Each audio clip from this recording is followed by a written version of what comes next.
Hi guys, welcome to CYC. My name's Nathan Hayes, and today I want to talk to you about achieving your goals, getting whatever result it is that you're after. Whether this is creative and it's writing a book, like the title of the video, or it's writing a song or whatever, or if it's more business orientated and it's just a good quarterly report, or a good result in college, or like whatever it is.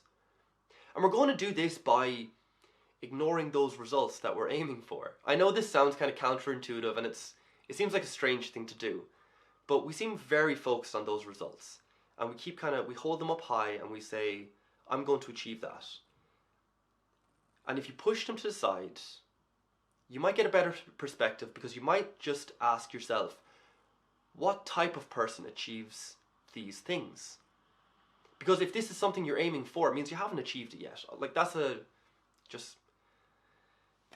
just obvious. If you're aiming for it, you haven't got it yet, which means that more than likely the person you are today isn't going to be the person that achieves it. And I mean that kind of in a meta way. You're going to change and develop. You're going to have to change and develop into the type of person that does this to achieve it. The person you are today isn't good enough. Like, I know that sounds harsh, but like, the person you are today can't tolerate getting the result that you're after, because you haven't built up the tolerance, and it's exactly tolerance. So the title of this video is Become a Writer Before You Write a Book. So, I want to write a book, say that. And like, I know how to write a book, and I know good narrative techniques, and I know all the book stuff, I know it. But it doesn't mean I can tolerate writing a book, because like, maybe I can't sit down for 2 hours a day and just write. And maybe I sit down and then I write like 1,500 words, and then I'm just burnt out for like a month. Because college kind of trains you for that, doesn't it? And then there's another tolerance for only using a small amount of that writing. Because like, that hurts your ego. You're after writing like tens of thousands of words, and then you only use like a couple of thousand? Like, that hurts. That's a lot of time, that's a lot of effort, that's a lot of love that's gone into this thing that you're trying to make, and then you only use like 10%. That hurts a lot.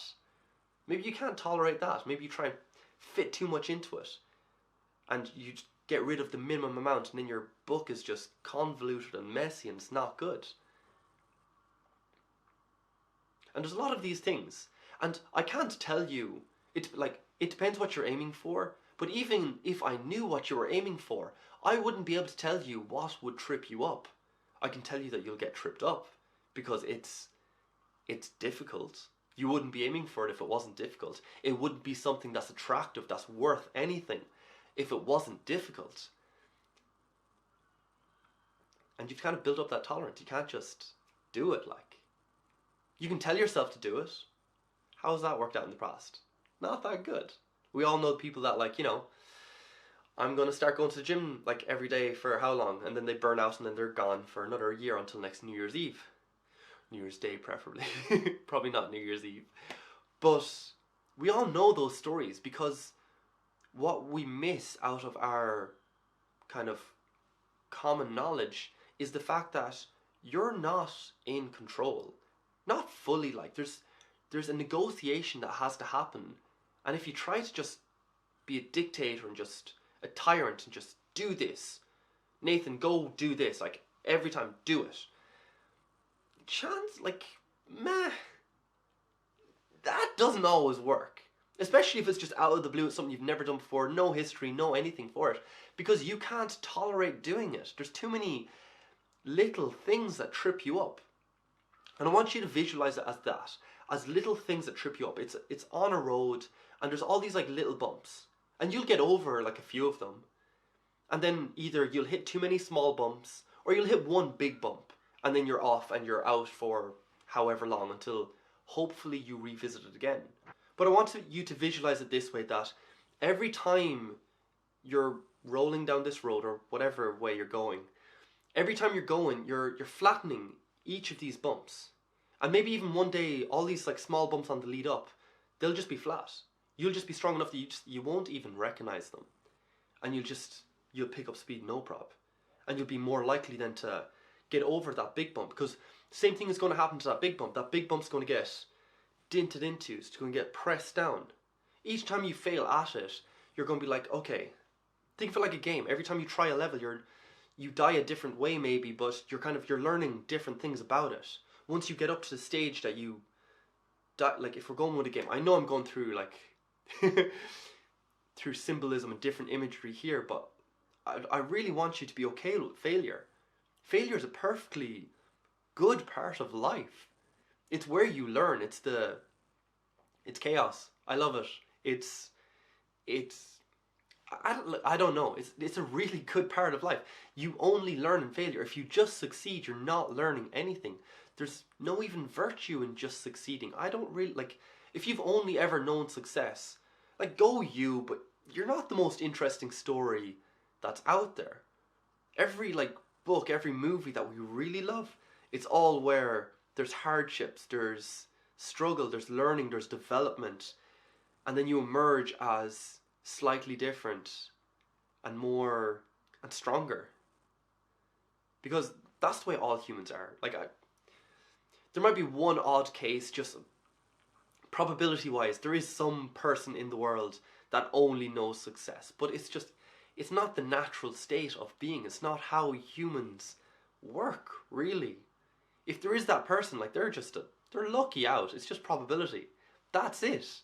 Your natural way of being is to keep failing, and just working around each failure slightly differently, and eventually just breaking through, and eventually getting it, and eventually like it just clicks into place, and eureka, you got it.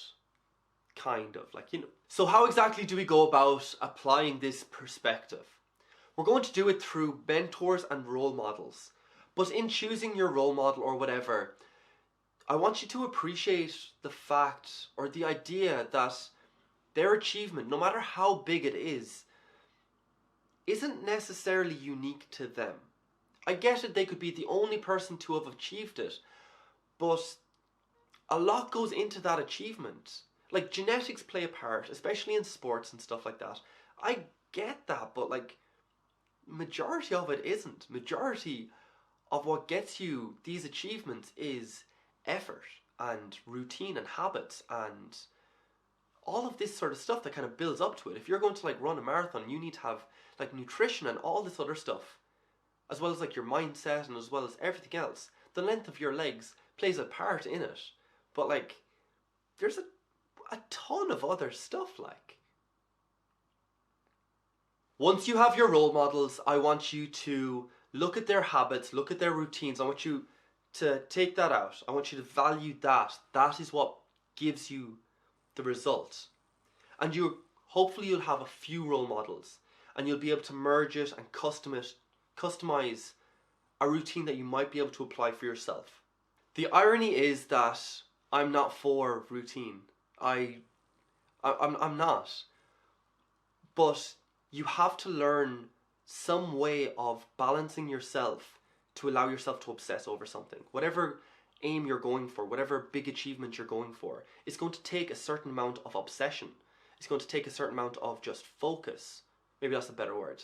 But you're going to have to tolerate being that focused for a certain amount of time every day for however long it takes. You're going to need to kind of balance all this stuff out. Your work-life balance, like, you know, you're going to have to balance that out. You're going to have to balance your own emotions to make sure you don't get, maybe the type of work you're doing kind of gets you aggressive, gets you kind of pent up. You need to balance, like, say, you need to find something that balances you out then. All of this stuff. And it's only then that you can be creative. Because it's not until you have, your brain power is going to be preoccupied for a while with just tolerating this road that you're on, tolerating those small little bumps, getting over the bigger bumps. Just, your brain power is going to be active there, and you're going to be smoothing out that road the whole time. And it's not until you kind of smoothen out that road fully and you kind of free up some brain power that you truly get to be creative, that you have that, you're here, you're now at the edge of what is known, and now you're looking out at just the precipice of just what could be. Like, it's, I can only imagine it's an amazing spot to be. But disciplining yourself is a core part of that. You can't reach that point until you narrow yourself, until you focus yourself to a point so you're sharp enough to get there. And then the big thing just kind of happens. And it's because you can never like force that. So maybe stop idealizing it. Maybe just idealize the person. Say, geez, that's an inspirational person. They are able to do this amazing thing. Even if it's not that amazing, they're able to run a business. That's a lot of businesses go under. It's impressive. It mightn't impress you, but it impresses someone. Honestly, it should impress you. Because anytime someone succeeds, that's competence. That's intelligent. Like they're striving forward. They're doing. They're not just sitting around. And that's, sitting around's comfortable. So anyone that doesn't sit around, that's inspirational to me. That's what I look at and I'm like, that's great. So guys, that's it for another video.